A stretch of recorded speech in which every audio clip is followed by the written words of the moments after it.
Halo buat 12 TKJ maupun RPL. Nah, hari ini kita masih tetap membahas di dalam materi prosedur pengujian produk barang dan jasa. Nah, kalau hari-hari sebelumnya sudah berturut-turut kita membahas tentang pengujian produk, baik itu mencakup tujuan pengujian produk, kemudian keuntungan kerugian pengujian produk, kemudian pihak yang berperan dalam pengujian produk. Saat ini kita masuklah ke standarisasi pengujian perangkat keras yang meliputi tentang definisi standarisasi, kemudian proses standarisasi, kemudian standarisasi dalam produk perangkat keras, kemudian pengendalian mutu ataupun quality control. Nah, langsung aja perhatikan buku kamu di halaman 76. Kalau kalian punya buku, kalau tidak ada bisa perhatikan slide yang Miss kirimkan melalui Classroom. Nah, ini dia ya materi kita yang ini sudah kita bahas sebelumnya. Oke, kita masuk langsung ke definisi standarisasi. Jadi, standarisasi ini adalah suatu proses dalam menentukan ukuran yang wajib diikuti dalam proses produksi suatu barang. Standarisasi ini dapat juga berupa proses pembentukan standar teknis yang bisa menjadi standar spesifikasi, standar cara uji, standar definisi, prosedur standar atau praktik. Jadi standarisasi ini berasal dari kata standar yang memiliki arti ukuran yang digunakan sebagai dasar pembanding kuantitas, kualitas, nilai dan karya seni. Jadi produk yang akan diproduksi itu harus mempunyai standar ukuran. Itu dia maksudnya daripada standarisasi. Sampai di sini paham tentang definisi standarisasi?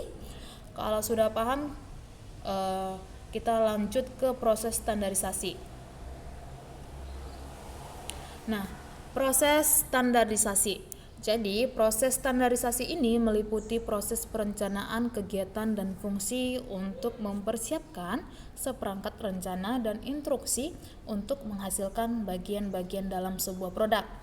Jadi, perencanaan ini dimulai dengan gambar, teknik, spesifikasi, bagian atau daftar bahan, dan ramalan permintaan. Jadi, hasil dari perencanaan ini yang pertama dari rute produksi. Jadi rute produksi ini menetapkan operasi yang tujuannya mengendalikan produksi aktivitas dan menentukan sumber daya yang diperlukan untuk persyaratan kapasitas perencanaan tujuan. Itu dia di dalam rute produksi. Kemudian di dalam proses perencanaan. Jadi proses perencanaan ini maksudnya adalah instruksi kerja langkah demi langkah. Ya, misalnya di dalam proses perencanaan ini instruksi kerja langkah demi langkah. Kemudian yang ketiga ataupun C ya, pabrikasi dan perakitan. Jadi pabrikasi dan perakitan ini untuk mendukung pembuatan gambar atau sebagai lawan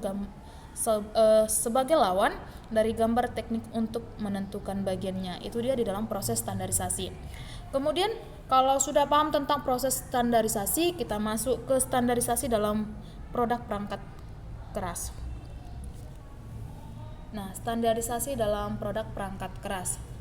Jadi standarisasi produk perangkat keras dan lunak itu diatur di dalam dokumen. Ingat ya, diatur di dalam dokumen yang bernama IT Hardware and Software Standard serta ISO ya.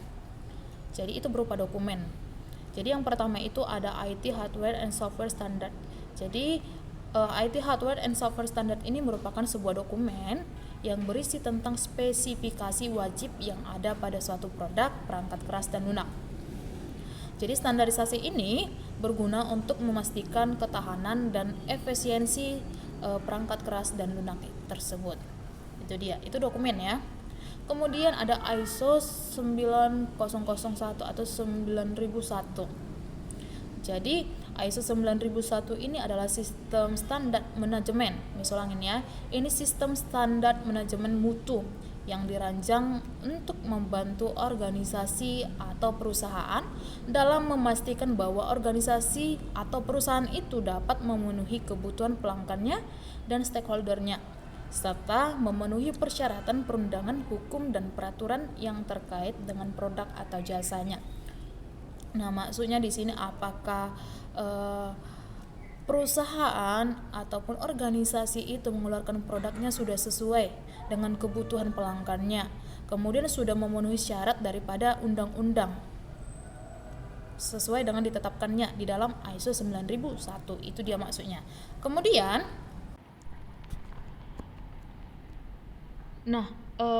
badan sertifikasi ya. Jadi badan sertifikasi adalah pihak ketiga yang memberikan konfirmasi secara independen yang menyatakan bahwa organisasi ini sudah memenuhi persyaratan ISO 9001. Kemudian ISO 9001 tahun 2015 adalah standar dokumen atau standar persyaratan yang mencantumkan persyaratan yang harus dijalankan oleh organisasi dan harus dijaga implementasinya. Jadi ISO 9001 tahun 2015 ini adalah standar terbaru dari sistem manajemen mutu. Jadi 2015 itu maksudnya tahun revisi terbaru dari sistem manajemen mutu pada ISO 9001 tadi ya.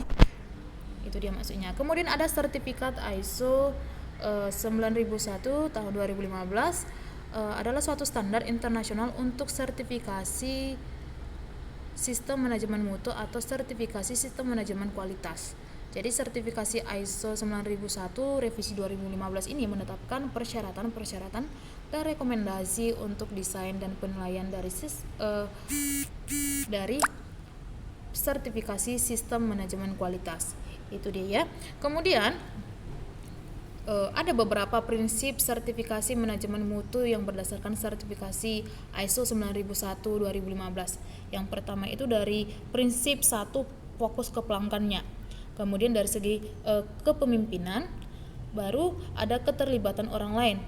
Kemudian pendekatan apa yang digunakan di dalam organisasi tersebut. Kemudian ada peningkatan terus-menerus atau continue process improvement. Nah, kemudian ada pendekatan faktual dalam pembuatan keputusan, dan yang terakhir itu hubungan pemasok yang saling menguntungkan. Nah, kemudian ada 5 bagian utama sistem manajemen organisasi dalam sertifikasi ISO 9001 revisi 2015. Jadi 5 bagian ini, yang pertama sistem manajemen kualitas. Oke, kemudian ada pengendalian mutu ataupun quality control.